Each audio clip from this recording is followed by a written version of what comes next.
নদীতে স্নান করতে গিয়ে ছেলে মেয়ে সমেত এক মহিলাকে নৌকা থেকে নদীঘাটে নামতে দেখেন বৃদ্ধ পুরোহিত। রয়েছে কোচর ভরা বাসন কোসন সহ নানা উপকরণ। কৌতূহলের বশে পুরোহিত জানতে পারে তারা যাবে সেন বাড়ি, কিন্তু বাড়ি গিয়ে দেখেন কেউ আসেনি। ঘাটে গিয়ে বাসন কোসন থাকলেও তাদের চিহ্ন নেই। এরপরই দেবীকে স্বপ্নে দেখেন বৃদ্ধ পুরোহিত। জমিদারকে এ বিষয়ে জানাতেই দেবী আরাধনার সূচনা হলো পুরাতন মালদার মাচামারি এলাকার সেন বাড়িতে। প্রায় 400-রও বেশি এই পুজোর বয়স। ঘটে শুরু হয়ে পর থেকে অবশেষে মৃন্ময়ী দেবী প্রতিমায় পুজো। একচালায় সন্তানদের নিয়ে বিরাজমান সাবেকি দেবী প্রতিমা। এখনো পুজো হয় প্রাচীন নিয়মানুসারেই।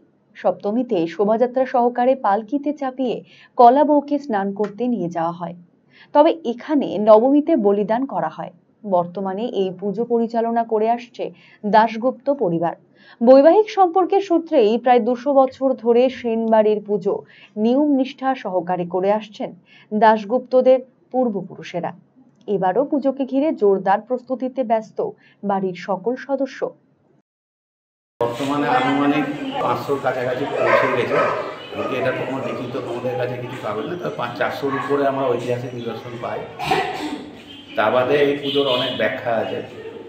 একবার মহেশ্বর প্রসাদ সেন নামক এখানকার যে জমিদার ছিলেন, তার বাড়ির যে পুরোহিত ছিলেন, কুলপুরোহিত, উনি শালিগ্রাম শিলা নদীতে চান করাতে নিয়ে যেতেন।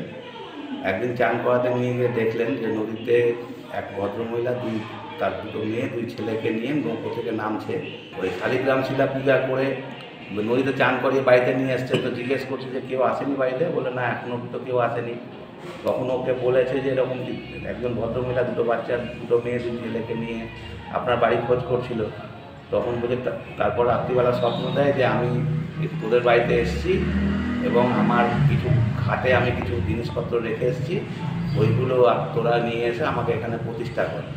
সেই থেকে মহেশ্বর প্রসাদ সেন এখানে ঘট পূজা চালু করে। ঘটের পরে আসে পট। প্রথমে ঘট পূজা দিয়ে পূজা চালু হয়, তারপরে আসে পটে পূজা। পটের ছবিগুলো আপনাদের দিয়েছি। তারপরে আসে হচ্ছে মূর্তি পূজা।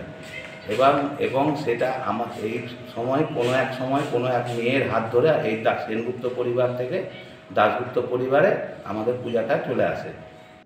আরসিটিভি সংবাদ, মালদা।